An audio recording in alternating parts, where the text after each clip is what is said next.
Welcome to XYPN Radio, where your host Alan Moore brings you into a community of fee-only financial planners who want to profitably and successfully serve Gen X and Gen Y clients. If you're ready to get the knowledge you need from leaders in your field, learn from forward-thinking advisors, and take action on your own goals, XYPN Radio is the show for you. Here's your host. Hello and welcome to this episode of XYPN Radio. I'm your host, Alan Moore, and I'm excited to have XYPN member Mike Bronson, founder of MB Financial Planning in Rhode Island, on the show today.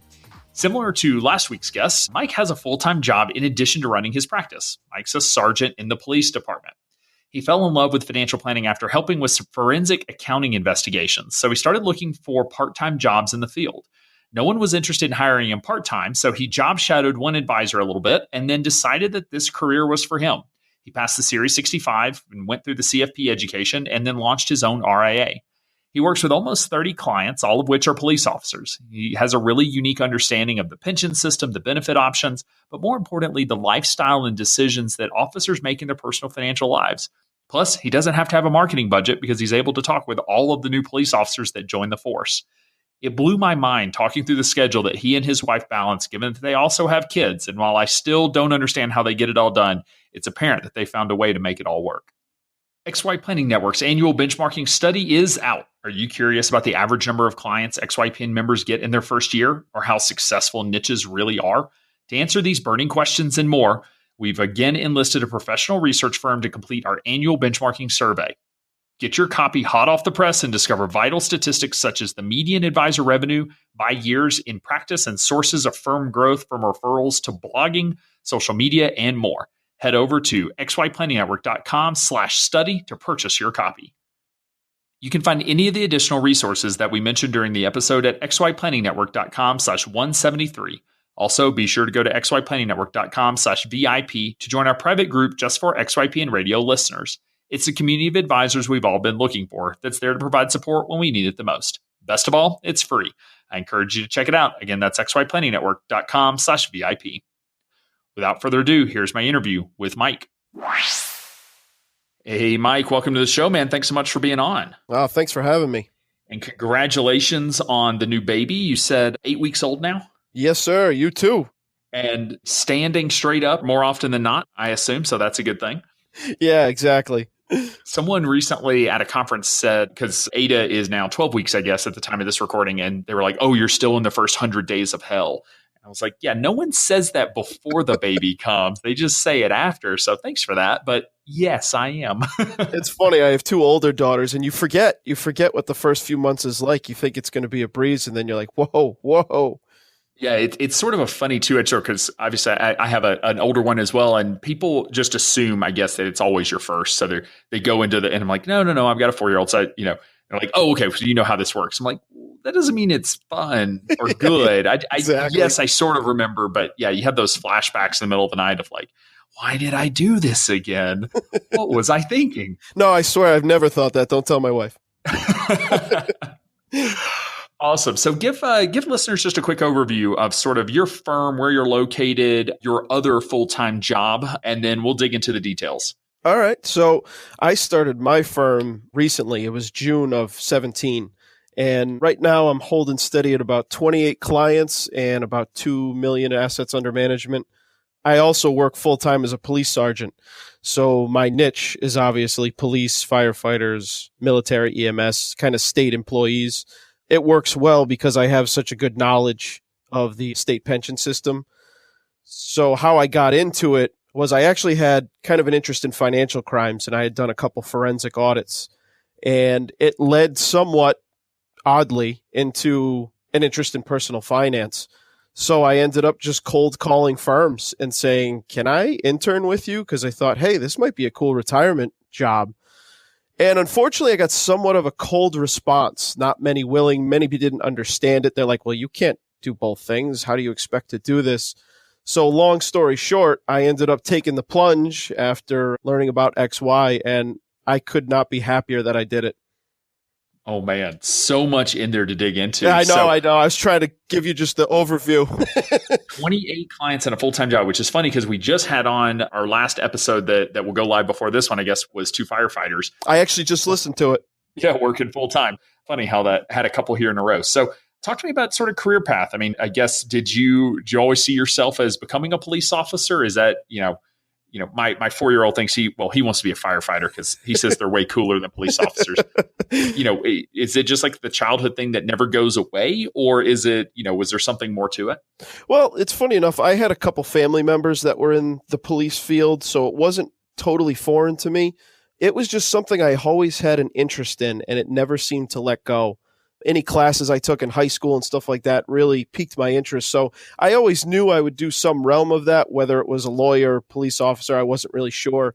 And there's just something about running around trying to catch the bad guys that always appealed to me. So yeah, I've been on 13 years, which is about halfway to when we can retire, because Rhode Island went through a pension overhaul, which I'll get to later. So I'm about halfway through that career, and I saw a lot of guys retiring when that pension thing happened, and they were kind of lost. I mean, these were guys that had master's degrees. They weren't unqualified, but they couldn't find work. And I said, whoa, I want to start lining up something I want to do after. And I'm so happy I did this, because I would literally step out of the police field and walk right into this, and should be a seamless transition. Yeah. So what was it about personal finance then? I mean, you said the forensic accounting, which I think is so cool. It's truly looking for a needle in a haystack, but once you find it, I'm sure that's a lot of fun. But how does that translate over to personal finance then? So it was funny. I caught a big embezzlement case, which the department was really going to hand off to a bigger agency, more like the state, federal level. But I ended up enjoying it so much, I dug right into it, and I actually did it in my off time. So I came in after a weekend, and I had this big stack of paperwork, and I had gone through all their accounting for years. And kind of through doing that, I'm like, wow, I'm actually pretty good at this, because everybody was astonished. They're like, you really did this in your personal time? So that, and this was many years ago, spun me down kind of an interest in that field. And I was lucky enough when I cold called those firms. One firm, he didn't want to hire me because he wanted me to come in full time, but he said, you can come in and see what I do. And it was very interesting, and it really sparked it. And I really became immersed in it. I really loved it. And through all that, I was watching after the housing crisis and the pension crisis, a lot of officers were losing their homes, going through a lot of financial issues. And I'm like, there's got to be a way that I can help in some way. And so now I do that whenever we hire a new officer, or really the surrounding departments do. I reach out to them and kind of help them out, because I can't tell you how many, probably 80% didn't even have wills set up when I met with them. That's great. And of the careers that, that's just, it's a must have for everyone, but like you would think that would be top of mind. But I guess that whole, it's hard to face your mortality, especially when you're in a job that it's a little more real than those of us that work behind a desk. Well, it's funny, because I was listening to the podcast with the two firefighters, and there were so many similarities, because when a new officer comes out, he's literally he or she has so much thrown at them.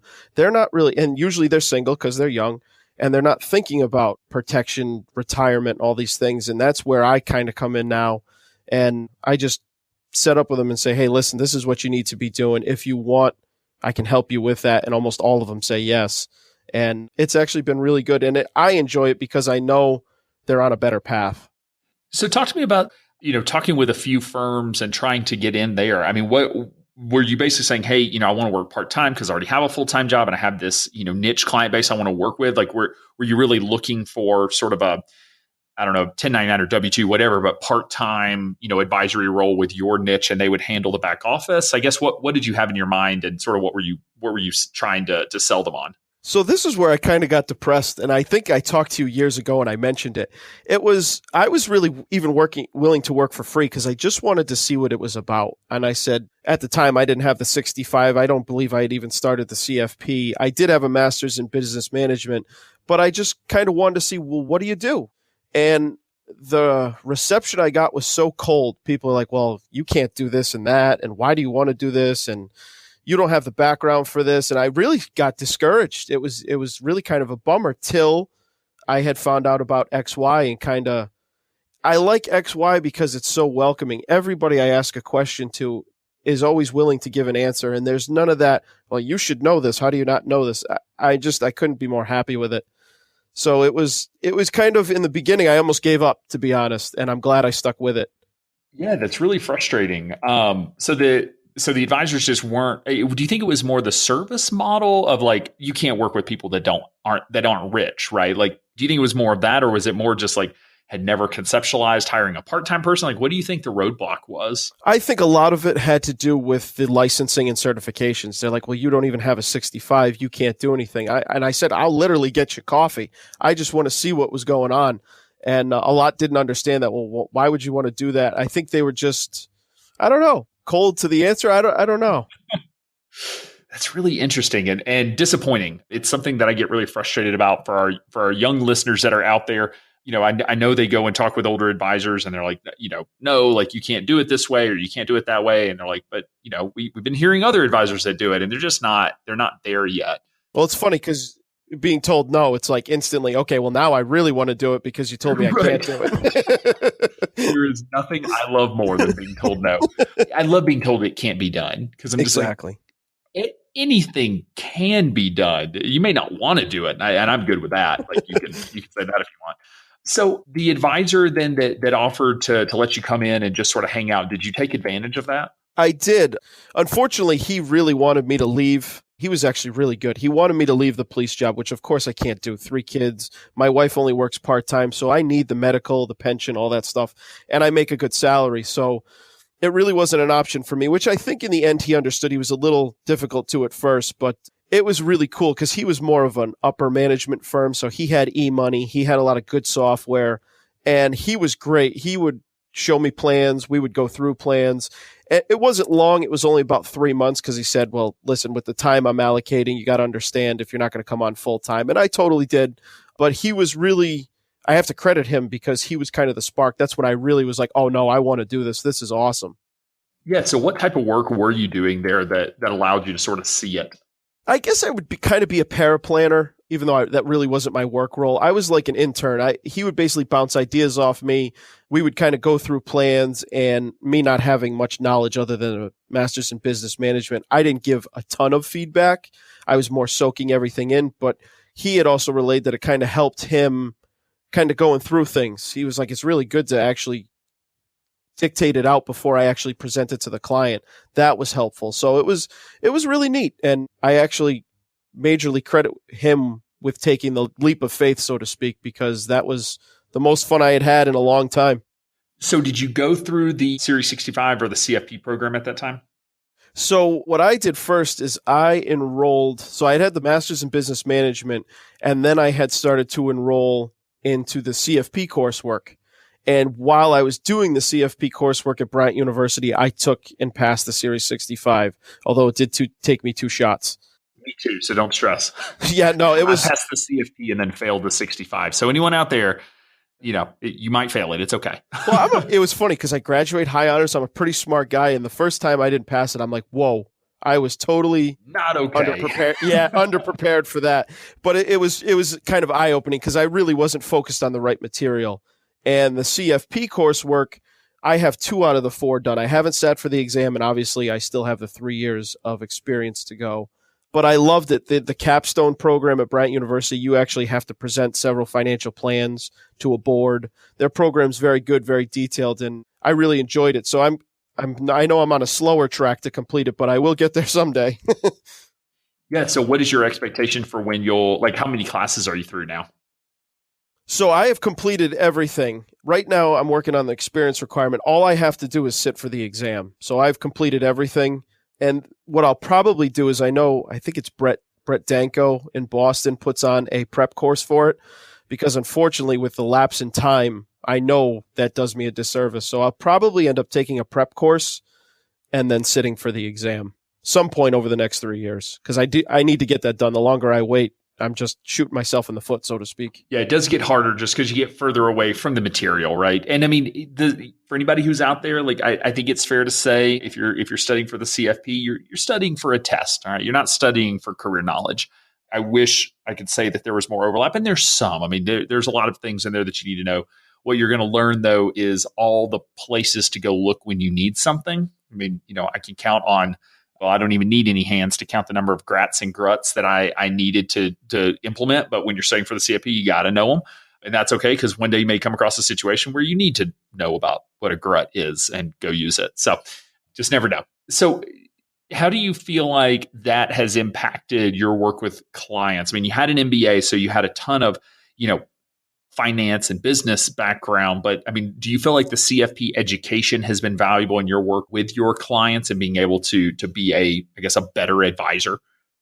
Yeah, I could definitely say without the CFP coursework, I would market myself as an investment advisor rather than a comprehensive financial planner, because even the coursework, the way they lay it out really makes a lot of sense. You do insurance planning, then you do investment advice, and then you do estate planning. You really kind of need that framework, especially from someone who's not in that field. So I feel like, and most clients, I'm totally honest with them. I tell them I passed the 65, which lets you do this. I'm working towards a CFP, which lets you do this. And most of them, I haven't had any questions. I haven't had any like, oh, I'm not working with you because you're not a CFP yet. I think a lot just want to hear that you're working towards it, that you're staying educated, which is a big component. Yeah, and you're in a niche that, quite honestly, while obviously a huge supporter of the CFP and think advisors should get it, you're probably in a niche that cares more about your experience and the fact that you know more about their personal situation than any other advisor they're going to go talk to than the CFP. So I think they're both important, but that is a nice bonus that you have there, I feel like. Well, I feel like a lot of people don't understand how important the niche idea is, because a lot of times I could sit down with a client and the trust is almost already there. You've overcome that hurdle already because of what you do, and they know your background. And let's face it, Rhode Island's a small state. I mean, I can almost go into any department, including state police, and I know several people. So that's really fortunate. I'm able to go in and out of departments and talk to people, which is a big part of it. People just really want to trust you. They want to know that you're doing the right thing and handling it correctly. So the big question that always comes up anytime you have a full-time job, much less a job that is, you're not riding a desk for, 7 to 8 hours a day. Let's talk about time management and how you manage, being sure that you're fully focused and taking care of your full-time job, but you're also fully focused on your clients. How do you manage sort of your day-to-day, week to week? Well, it definitely takes a lot, especially communication with my wife. That's big because she has stuff that she wants to do. I can't just focus on the two jobs and ignore the wife and kids. That's first and foremost. So we are always communicating our two schedules. In the police field, it was even more important when I became a supervisor. You really can't do financial stuff when you're at work. You can't call clients. You have to be focused in that realm because there's so much liability in that. So I keep my firm hours to usually 3 to 8 at night, which works well because most people are coming home from work at that time. So I actually go to people's homes to do a lot of the meetings. So that's been very beneficial, and a lot of clients like that. So it's difficult, I'm not going to lie, but it's also been worthwhile because sometimes to decompress from the police world, I turn into the finance world, and that's been really helpful. So you said you communicate with your wife by sort of line up schedules. My wife and I are learning how to deal with this as the family grows and as, just as we get busier. Any particular tips or tricks around, it's not just like, hey, I have this thing. And it's like, okay, there's a lot of negotiation, I feel like, and balancing. It's not quite that easy. So any tips for advisors that are like for instance, this podcast, I told her, I said, listen, next Friday, it's very important. I need like an hour or two blocked off. I said, I just need it. She's like, perfect. I'll take the kids. I'll go do my thing. I'm like, all right, great. But the most helpful thing, I'll be honest, is we went to Staples and bought one of those big calendars, and it's on the kitchen wall, and everybody's got a color. My two older daughters have colors. My son has a color. My wife has a color, and I have a color. And it is literally just like in your face, but it helps everybody know what their responsibilities are as far as what commitments they have, what's coming up. Because one of the biggest things I liked about financial planning and owning my own firm was the flexibility, which I only have about 10, 12 years more with the PD. And I love the fact that I can go coach my daughter's softball and still work this, which it was difficult with the police department because if you work in second shift, you miss all that stuff and you're working holidays and nights. So that was a big thing I liked about financial planning. It's versatile. My schedule can kind of work around my family. So I'm very much looking forward to that flexibility down the road. Yeah, I love the idea of the big calendar. We find technology is great, but I have like 5 or 6 Google calendars that I'm balancing. just between the various businesses and then, each kid and, my wife has her personal calendar and her work calendar. I've got my personal calendar, my CrossFit calendar. Like it ends up being a lot. And the truth is like, you're going to screw it up at least once a week. You're going to double book something has been my experience. Well, that's why we had to get the calendar, because I know exactly what you mean. I had my CrossFit schedule, my work schedule, and a lot of times we go to the range after shift and everything. And it took, I think we had like 6 or 7 schedule conflicts in a month. And she was like, all right, Mike, this is not working. We need to fix this. So that's when I credit her. She came up with the color-coded calendar, and we really haven't had any conflicts after that. It kind of gets everybody on the same page. All right. So I did not know you were a CrossFitter. So we have to talk about that for the next few minutes. How long have you been doing CrossFit for? So it's funny because the police world has kind of gone CrossFit, but I did years ago. I did CrossFit before it was even CrossFit, because I used to just do a bunch of workouts in a short period of time, kind of no rest in between. I like the cardio of it. So it was like when CrossFit really came about, I'm like, I already do that. But it was really when I watched a little bit of Rich Froning and some of the earlier competitors. Man, doesn't that just get you so excited? Oh, yeah.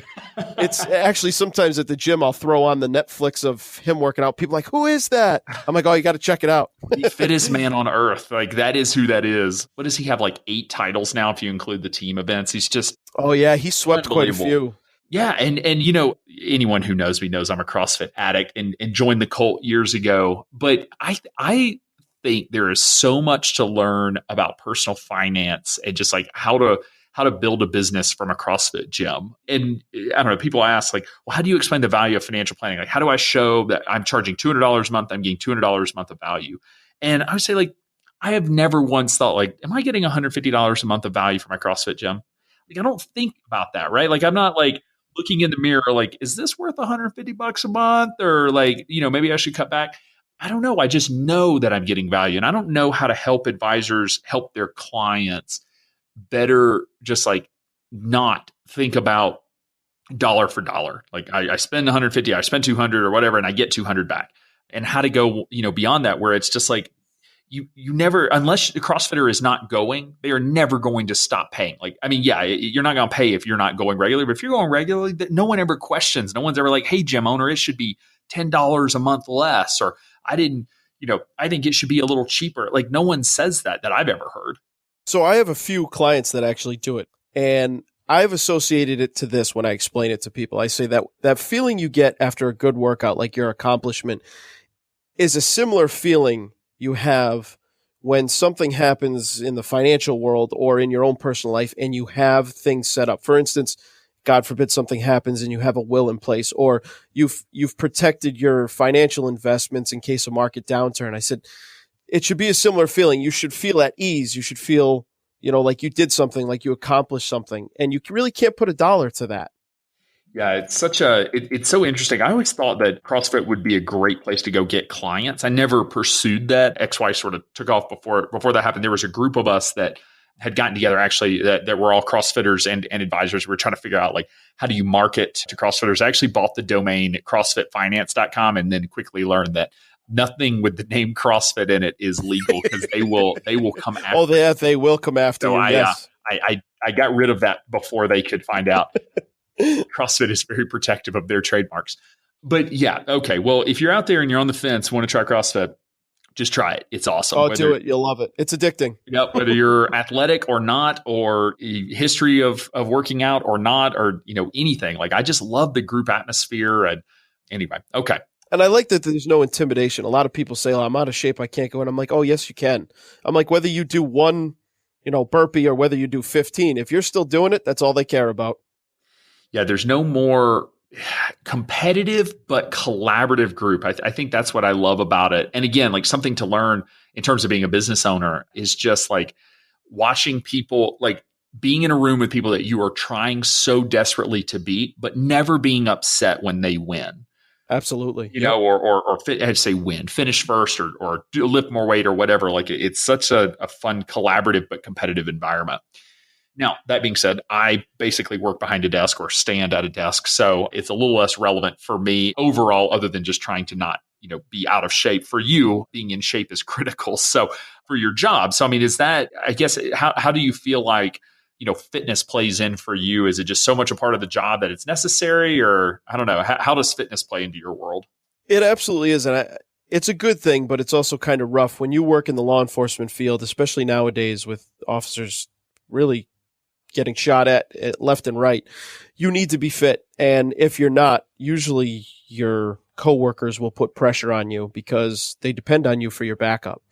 So a lot of us work out together. For instance, I work out usually 2:30 to 3:30 in the morning, which I know sounds crazy, but it's got to get done because especially with kids, I mean, you know how this is. You're going out to eat, you're eating in a pinch. It's difficult to keep the diet on with that realm. So you have to find time to work out, and it's really important. I mean, it's funny. I just went to a supervisor's school. So I had 2 weeks out, and it was at a university where they, serve really good food. And that's all it takes because I put the uniform back on and I can feel it like tight. And I'm like, nope, that's it. That is such a good idea. Like just find an outfit or find a uniform that you have to put on once a day that will clearly let you know when you've put on a little weight. It truly is. It is like guys always say it when they come back to work. They're like, oh man, I regret vacation now. And I'm like, it is the ultimate doer. That's awesome. And it really doesn't take long. And conferences are the worst because they serve dessert 3 times a day. Oh, that's what this one was. Oh, why do I don't need a cake with my breakfast, but yeah, I'll take that. That's fine. No, it's killing me because it was they had a culinary division of the university, and you could tell they were bringing in all these desserts and snacks. I'm like, you guys are killing us. You're literally killing us. That's awesome. Yeah, that healthy food at conferences should be a thing. I think we would all pay a little extra.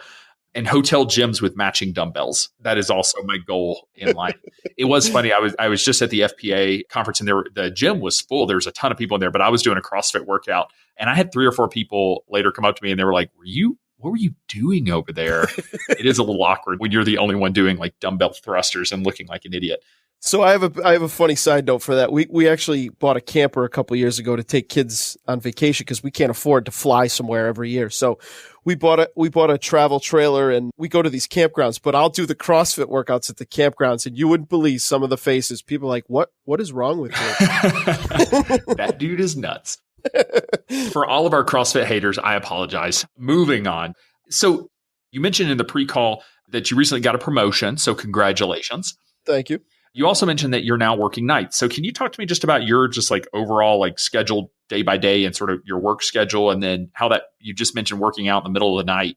So how all that sort of connects together for you? So I'm not going to lie. It's a little bit of a challenge at times, but it's good. I usually book out client meetings usually a month in advance or at least a couple of weeks in advance, which is good. A lot of them, because they're in the police, fire, EMS fields, they understand it. So it's actually been more of a benefit than a curse, because the day shift hours oftentimes don't work, because a lot of times I have newer people starting out in those professions and they work nights. So when I tell a client, hey, can you meet at 8:00 at night? And they're like, oh yeah, that's actually easier for me. So with my niche, it's been really helpful, and the people are very understanding. That goes without saying. It's hard with the family, because usually I'll work 11 p.m. to 7 a.m. I usually try and sleep at least 5 to 6 hours and then get ready and help out and do as much as I can. But it's a challenge. And I usually block off from 3 to 8 p.m. to focus on my clients. The good thing is I don't really worry about the market day to day. I'm a big value investor, index investor. So the ups and downs of the markets, for the most part, don't generally affect me. So it's not like I have to be watching the market every second. It's really a smaller component. My focus is usually the wills, the estate planning, the insurance planning, getting all that stuff going, because a lot of my clients don't even have that stuff started. I mean, life insurance is a big one. Almost all the new officers and firefighters, they don't necessarily know what to do about life insurance. They don't want to pay for it, but they need to understand it's important. Yeah, it's a really interesting point I hadn't thought of, is that if you're working nights, you're sleeping during the day, like actually, managing, buying and selling and trading and all of that would be a little bit of a challenge. It's usually not too bad. Like, I'm a big Wall Street Journal. That's where I get a lot of my stuff. I like reading it. So before I go to bed every morning, I'll read it. I usually know how the market's going to open, whether it's going to open up or down. And if, say, I know one of my clients loves buying the dips on Facebook, so he'll usually call me and say, hey, I want to buy it. So I'll execute those trades, but I'll just put a price point in. So it does it automatically. I use TD Ameritrade, who I love. So that's been really easy and really good and seamless.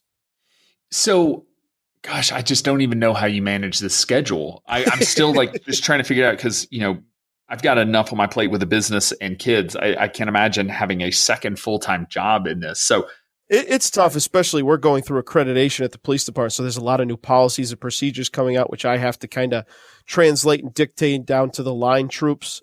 But there's also some downtime, which isn't too bad.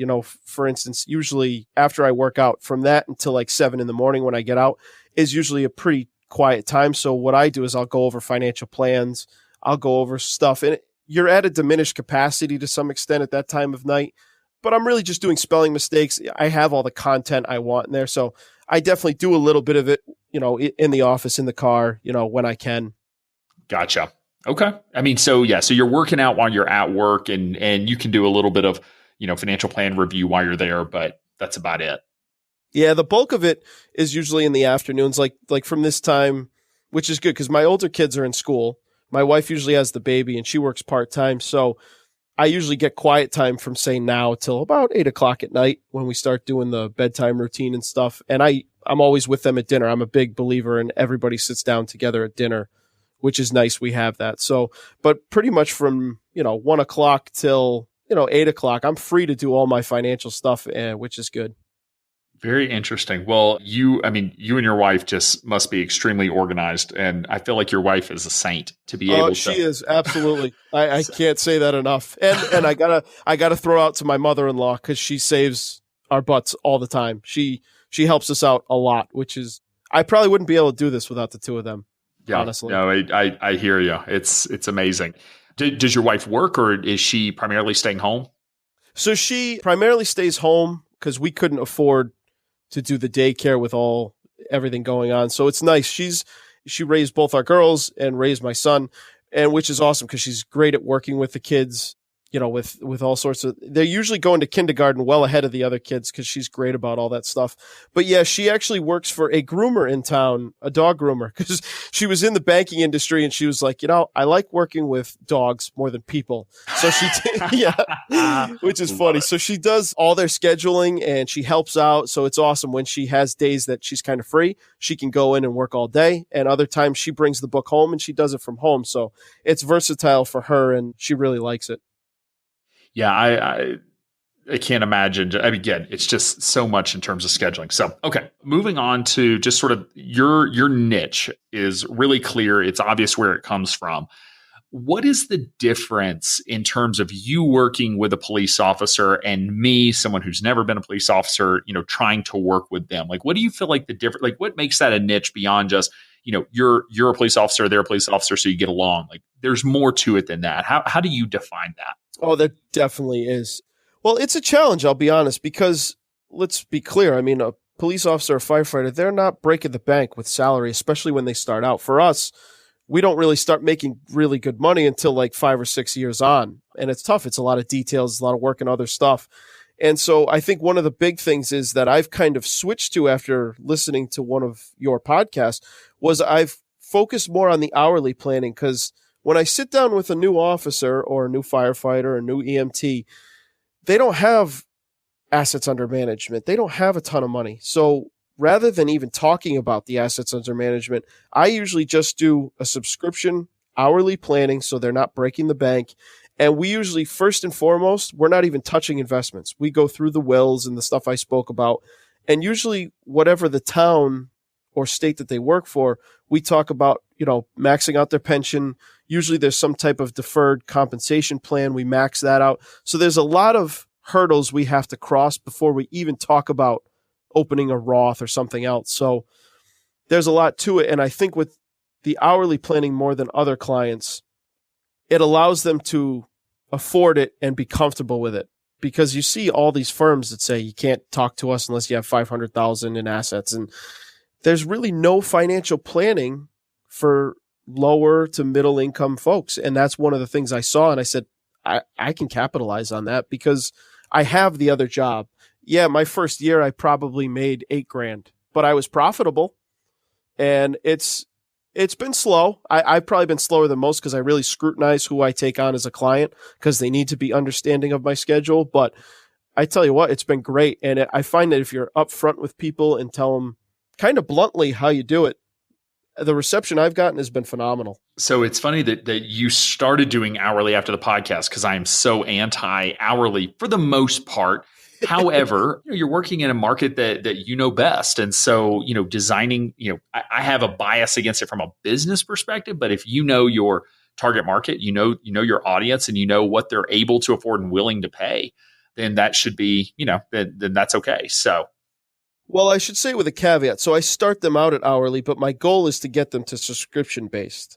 So I would say half of mine are subscription based now and half are hourly. I try to get hourly just to get them up and running so they feel comfortable with it.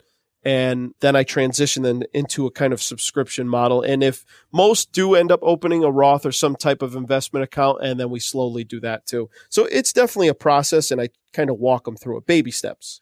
So yeah, talk to me about the difference between your hourly model and the subscription model. So, you're trying to push people into subscription, which makes sense, but what's the value add that they're getting by doing that versus just staying hourly? So the hourly, when I sit with them, it's usually kind of a solid hour. It's more of a, hey, you need to do X, Y, and Z. And I kind of let them run it. I'm not really because you're not doing a comprehensive plan at that point. You're meeting with them. You're finding out where they're at, what they need. And you're kind of telling them, hey, these are the things you need to focus on. If you want to meet with me in 6 months, tell me what you have done. We can reassess it. That's kind of how I start out with somebody. Versus a subscription model, it's usually vastly different. We're doing kind of the comprehensive planning. We're doing the investment advising. They're usually at that point where they have multiple accounts. So we're talking about them on at least a quarterly basis. And so it's a very different approach. I would say one's very kind of rudimentary and one's very complex. So it's kind of that hurdle to get you over to that. Yeah, it makes perfect sense. Talk to me about the actual fee structure. So one, how much are you charging on an hourly basis? So I do $100 to sign up, and then I do $120 an hour. And then my subscription based is usually, it can vary a little bit because I have such a diverse group. So sometimes I'll drop my subscription down to just $80 a month, but it also goes up to $200 a month, depending how involved it is. Because I've had people that started out and they're like, no, I just want to go right into the subscription. I want to get all this moving. I want to get it done. I deal with a lot of the type A personalities, so they just want to jump in, sure, which is totally cool. So it's difficult to lock down a specific number. I definitely take into account where people are at because I just feel so uncomfortable gouging people. Like, it would be so unrealistic for me to walk in and say, okay, it's $1,500 for a financial plan. Let me know if you want to get it done. I'm not at that point where I feel comfortable doing that yet. I like kind of walking them through it and teaching them about stuff as we go along. Yeah. I mean, again, you got to know your target market. I mean, you can't charge police officers that are making, whatever their salary is and, retirement heavily dependent on pension. You can't go in and charge them $5,000 or $6,000 a year, probably. They're just not making enough. And so that's why I love the rule of thumb, and it is just a rule of thumb. It does not make it the only way to do this, but it really is that 1% to 2% of income being the planning fee, because that's just sort of what we've seen clients are willing to pay, is somewhere between 1% and 2% of their income over the course of the year, paid monthly or quarterly, and so if your folks are making $500,000, $5,000 to $10,000 a year is appropriate. If not, then not. Yeah.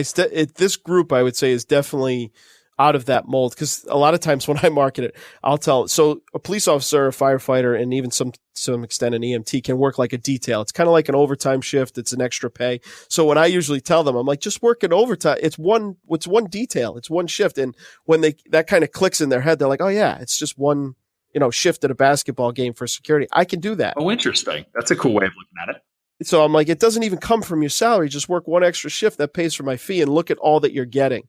And so a lot of them jump right on with that. So yeah, tell me, so how much can you make on that shift? What's that number? It varies department to department, but usually I would say if you work a 4-hour shift at, say, like we have the University of Rhode Island up the street. So if you work a basketball game, it's usually like $150 or right around there for like a 4 or 5 hour period. So that, boom, takes care of my fee, done. So I love that. And I've never thought about it in the context of the financial planning fee. I've always thought it in terms of the context of savings. Because, if I sit down and I say, okay, you need to cut $500 a month out of your budget, and what goes first? All the fun stuff, eating out, date nights, right? All the things you don't want to give up. but most clients have the ability to earn an extra $500 a month. And that's a great example of that, of being able to say, look, one shift a week, that you'll be able, that's enough to be able to max out your IRA and be able to achieve your financial goals or whatever that number needs to be. So it's cool. I mean, that's a great niche that's like very specific in terms of, exactly how to help them sign up for these things and make more money because, the opportunities that are available to police officers. Well, and I was always a big Dave Ramsey guy. I like the debt snowball. I read all his books. I always liked Dave Ramsey. But the only thing that I didn't like about Dave Ramsey is it's great when he does debt consolidation. He has people paying off mountains of debt, but you're living on hot dogs and beans, which I get is kind of the most difficult version of that. But when you work in law enforcement, you work these stressful jobs. I don't want to go to a client and say, listen, you need to get rid of your cell phone. You need to get rid of your cable. You need to downgrade your car. Those conversations do have to happen with some people, but I really try to not take it from that. I'd much rather take the approach of, well, why don't you just work one extra shift and it pays for X, Y, and Z? Sure. And it seems like that is received a lot better. So in terms of your service model, so, you sort of outlined what all you're doing for the client, but what is your sort of onboarding, new officer, they're coming in to work with you. It sounds like you're starting hourly, you're moving to subscription. So what's sort of the typical, I guess, first 12 to 24 months in terms of how they're, working with you? So first, it's funny because it really is dependent on what type of client, because sometimes I'll get a client that's just about to retire from the police department, and that's so different from somebody who walks in. But basically, somebody who walks in, I spell out to them that it's the $100 fee, and then we talk about the monthly or the hourly, depending which fits best for them. And then what I usually do is that initial meeting, I'm giving them, the required documents for compliance and all that. And I'm basically spelling out how we're going to go as far as usually the will is the first thing I talk about.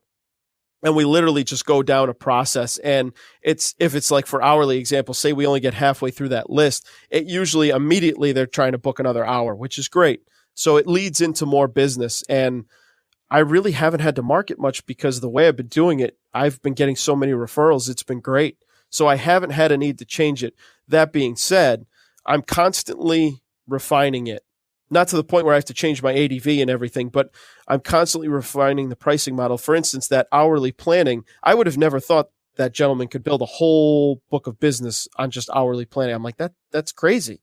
But after listening to the podcast, I'm like, actually, that makes more sense than the way I've been doing it. So it's a constant motion in progress. But yeah, when I meet with them, I usually have a little bit of an understanding where they work and what's going on. So I bring a lot of information in already. I usually know what type of pension they have, what type of benefit plan they have. So there's a lot of information I already have going in meeting with them just by knowing where they work and knowing the system. So it's definitely unique. I hate to sound, people probably listening are like, this guy sounds crazy, but it's such a unique niche that I have so much knowledge in that I can go into a client meeting and have a full hour-long discussion without even knowing their specific salary, so to speak. So, yeah, I mean, talk to me about some of the intricacies that you're dealing with, because I feel like you had mentioned earlier on, or maybe in the pre-call about, the pension changes and folks retiring and that sort of thing. So I guess what all is happening and has happened in your world that continues to drive, the need for your services with these officers?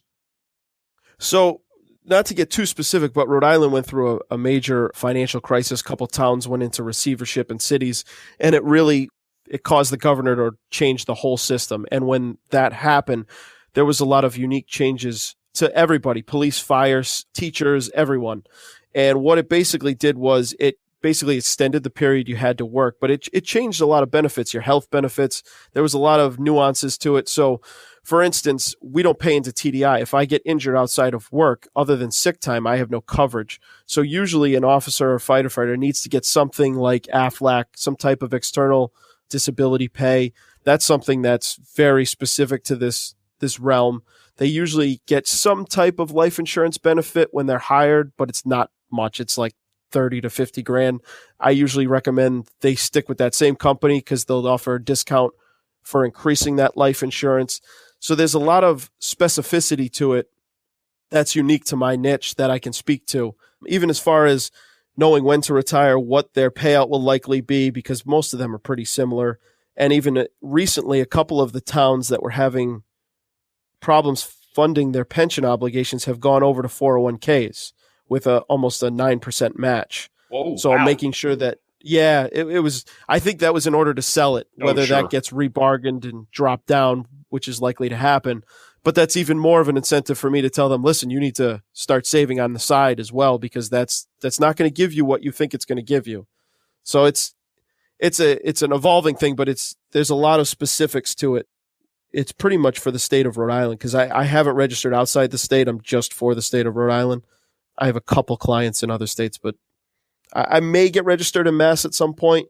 I've really got a lot of interest for Massachusetts, so that may be something for next year. I'm shocked that the police union or something doesn't have benefits negotiated separately, because I can only imagine as a police officer going to get disability and life insurance would be crazy expensive. I would think prohibitively so.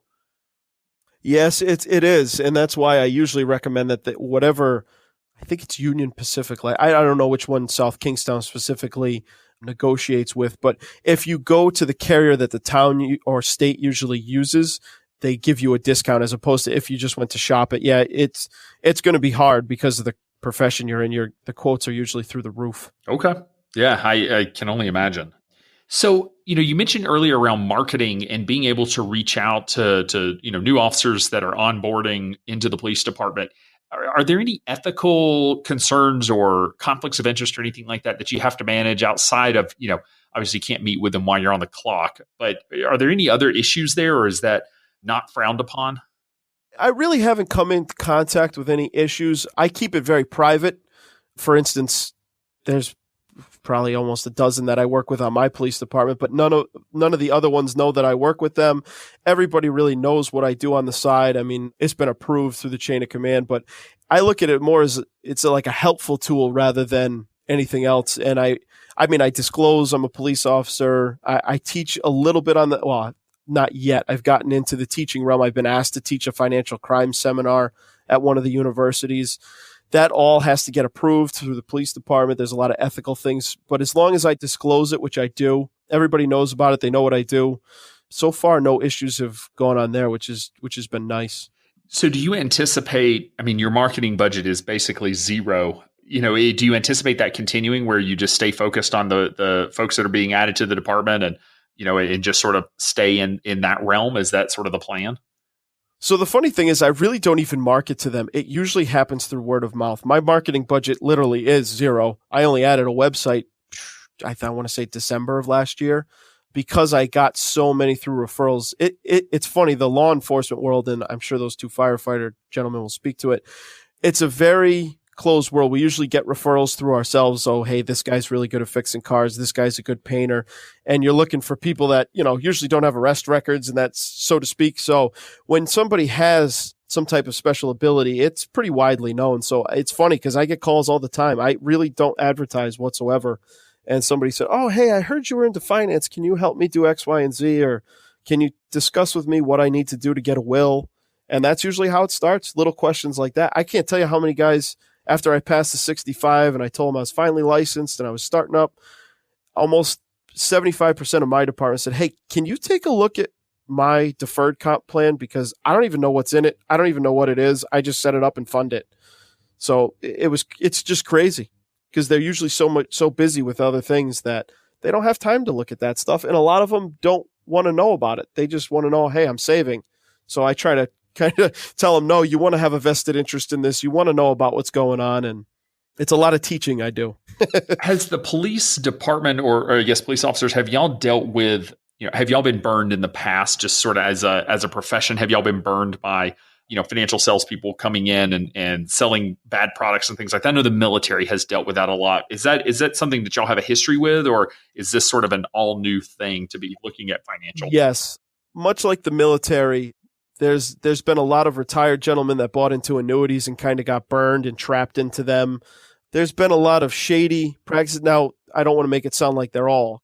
We use IMARC, and there's a gentleman, Mike Savage, that comes in and talks to us. He's great, and he helps the new guys set up kind of some retirement plans. But yeah, a lot of it is trying to sell. There's just always con men, and a lot of people look towards police, firefighters, EMS, state employees because they're usually dependable. That like I remember a car guy saying to me one time, "Oh, we love cops and firefighters because you guys always pay your bills."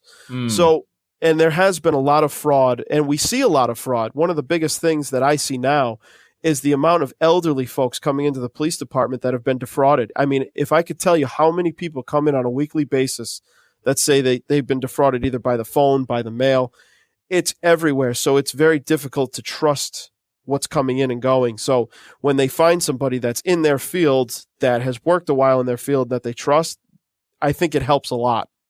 So what is the long-term plan? I mean, do most police officers retire when they hit pension age, or do a lot of them stay longer? And I guess how does that tie in with sort of what you're thinking in terms of balancing these two? Because you're not just a year or two out from retirement age. So exactly, it's really an individual call. Some decide to stay. Some, like myself, like the day I can retire, I'm gonna retire. But I see a lot of. It's almost going back to the old days of when it was when my grandfather was a police officer, is a lot of officers moonlight. They have other jobs, landscaping, painting, all sorts of stuff, construction. So while mine is a little more technical and a little more involved, I look at it as the same thing. I'm really setting myself up to have a standalone firm that I can walk into, and I'll have enough clients and enough business that I can run a full-time shop. And it's funny because one of the younger officers that now has, I want to say he's got about 5-6 years on, he's looking at getting his CPA. And I told him, I said, hey, if you actually get your CPA and you want to kind of line up some sort of business where we go in together, whether it's in the same office and we have separate businesses or a combined business, I said, I'm all for that. I think that's a great opportunity. And so I think a lot of it has to do with the economy, with the pension crisis, at least in my state. A lot of officers and firefighters do separate jobs, are working usually 2 jobs. Yeah, it's sort of I wonder, is that an unfortunate reality of just underpaying our public servants, or is it just the stress of the job, or the fact that you're going to retire basically in your 40s and need something after that? Like, what do you think drives so many folks to have something, in addition to their full-time job? I think it's a little bit of all three, because I will say, like when I spoke about earlier, when I saw guys leaving at the pension crisis and they couldn't get jobs and these were qualified people, I'll be honest with you, that scared the hell out of me, because I said, geez, I got hired at 23. I have to do 27 years of service. So I'm going to leave at age 50. At age 50, I'm not going to go home and sit on my hands. I'm like, I'm going to work. So I think a lot of people saw all that and are trying to do it younger now. They're trying to set up businesses or find out something that they at least know that they want to do. A lot of cops get within 5 years of retirement and they say, oh, I'll just teach somewhere. Well, it's not really that easy. And I think a lot of them are learning that. And so I always suggest, if there's something you're interested in, because I did a field training for, 8 years. I always would tell the new guys, if there's something you're interested in now, start looking towards that, because this career does go fast and it's not the end all be all. You're going to need to work when you get out of here. And I think that's a reality for most Americans now, is with Social Security likely having problems down the road, people need to be prepared to work a lot longer. They're living longer. It's just a reality that we all face. So just out of curiosity, I mean, if you left the police force today, you could grow your business and create a great life for yourself and save enough for retirement. Like, yes, it's nice that you've got a pension sitting there that you can stay for, but you don't have to, I guess. So what drives you to keep doing both instead of just focusing on the business? I mean, is it just a love for the job and just want to stay doing what you're doing? Well, part of it was I invested so much time in it. So when I had the opportunity to start being part of the command staff and making rank, I definitely seized it. That being said, if I signed, Taylor Swift or somebody big going forward, I would definitely have a decision to make, because I still love being an officer. I love, I've worked in prosecution. I did accident reconstruction for a number of years. There's a lot of energy and time that I poured into that I don't want to just cast aside. But that being said, I truly love the financial plan. I love helping someone who's kind of in financial distress and leading them to that exit out of that tunnel. There's nothing more worthwhile to me than that, to saving somebody's marriage or saving somebody's home, because I've seen a lot of that and I've helped out with some of that. So it's a difficult question to answer. I'm prepared if my business really took off, say within the next 5 years, that I could walk away from the police world. But I'm hoping that I can slowly build this business over the next 10, 12 years and transition out. That's my goal. But yeah, things could happen and things could change. I mean, one of the things that I don't love about law enforcement is, one, we're really hated right now. It's a difficult time to be a police officer. I cannot imagine. It is really tough. I mean, some people just look at you and they know what you do and they won't talk to you. And that's tough. So there's a lot of things I'd miss. The camaraderie. It's the thrill of chasing down the bad guy and getting compensation or putting him away for the victim. I still enjoy that stuff. But that being said, there's a lot of negatives to it too that I wouldn't miss when I walked away. The stress, the crazy work schedules, it's difficult to know what I would do. Yeah. I mean, is part-time an option for police officers, or is this pretty much a full-time career? They don't allow part-time up here. I know, I want to say Florida sometimes does, but for the most time, if you work for a police department, you're working full-time. So that's just kind of one of the things. You're pretty much working full-time. There's no way around it. Okay. Yeah, no, I can understand the argument for wanting people that are all in. So I guess what's coming up next for you? I mean, you've been crushing it. You said 26 clients, 28 clients, and a little over 2 million, which has been pretty good. So what is your revenue right now, sort of projected for the next 12 months, even if you're not taking on new clients? So it looks like, I want to say I was right around 7,600 the first year, which actually was only really half a year. So this year I'm looking probably more towards 25, I think is right where I should end up. I actually have to update my projected revenue. But yeah, it's been growing steadily, but my goal is to kind of cap it at 50 clients, because I think any more than 50 clients while I'm still working the other job is going to be too much. And I have to be very cognizant of that. As soon as one starts to take away from the other, and so to speak, I've been good at balancing it now, but that could quickly go out of proportion. So I'm very cognizant of that. Like I said, I'm very hesitant to sign, because I've had a lot of people recommend people, and I'll know in the first 5 minutes, I'm like, I do not want this person as a client. They sound like a headache. And listening to a lot of podcasts, sometimes it's better to know who you don't sign rather than who you sign. Right. So that's my target, is about 50 clients. I'd like to get the revenue stream up a little bit, but honestly, if it stays right where it is now until I retire, I'm not unhappy with that. I'd like to grow my knowledge base. I'd like to get the CFP done. I definitely have a lot of goals to strive for. So it's kind of a take it day by day, and so far I've been loving it, so I'm just trying to stay happy with it. And it sounds like you have a few things that are coming down the pike, like education, seminars, and that sort of thing. So it's not going to do anything short of continuing to drive more people your way. Exactly. So that was one of the things I told the officer that was interested in doing the CPA. I said, hey, check out financial planning. If that's something, because he's already got a master's degree, he's very intelligent, very stable. He's got a wife and a couple of kids. And I said, if that's something you're interested in, I'm not opposed to partnering with someone down the road. So I think there's a lot of opportunity out there. So I just kind of take each proposition as it comes. That's awesome. So as we're wrapping up, sort of looking back over the last bit while you've been in business and what all you've learned, what do you think the one piece of advice that you wish you could go back and give your younger self, whether that be about starting the business or having 2 jobs or whatever it is? I mean, whatever comes to mind, like, what do you think that piece of advice would be? I would say, although I'm not happy I waited to start the business, I was so scared compliance-wise of an audit. I'm like, what if I don't know what I'm doing? I've never been in the financial world. And Simon Sinek wrote a book. It was like Your Reason Why. And that was a great book. And that really kind of pushed me to say, you know what, I can do this. And I won't underestimate, XY was huge when you can do the compliance setup and everything. But this has been the greatest thing I did. It was always my dream I had that entrepreneurial bug. So I always wanted my own company. I didn't know what I wanted to do. And I'm so happy that I did this. I just wish I did it earlier, because it's been so awesome to help people through financial crisis and knowing that you set new people up starting their career on the right path. Because years ago, you would hear these horror stories of people that had, 6 cars and they just weren't managing their money correct because nobody had taught them that. And I like being able to do that and help people out. And it's been awesome. That's fantastic. Well, thank you so much for taking the time to come on the show and share your path and what all you're working on. Thank you for your willingness to serve. Yes, you get paid for it, but it doesn't it's no less of a volunteer position, even though it comes with a salary. So I very much appreciate your willingness to serve, but also be willing to start building this business and serving clients. So thanks for taking the time.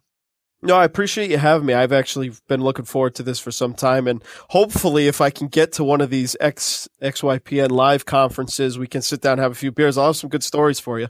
Absolutely. Cool, man. Well, thank you so much. Thanks, Al. I appreciate it. XY Planning Network's annual benchmarking study is out. Are you curious about the average number of clients XYPN members get in their first year, or how successful niches really are? To answer these burning questions and more, we've again enlisted a professional research firm to complete our annual benchmarking survey. Get your copy hot off the press and discover vital statistics such as the median advisor revenue by years in practice and sources of firm growth from referrals to blogging, social media, and more. Head over to xyplanningnetwork.com/study to purchase your copy. Be sure to join our VIP community at xyplanningnetwork.com/VIP to hang out with other XYPN radio listeners, ask questions for future mailbag episodes with myself and Kitsis, and to finally find a community of like-minded financial advisors. Thanks so much for joining me today. We'll see you next time. You're not alone, and you're not crazy. It's scary starting, building, and growing your own financial planning firm. And that's why we put together a free private community just for you, the Cutting Edge Financial Planner. Go to xyplanningnetwork.com/VIP or text XYPN Radio to 33344 and join a network of thousands ready to change the lives of Gen X and Gen Y clients.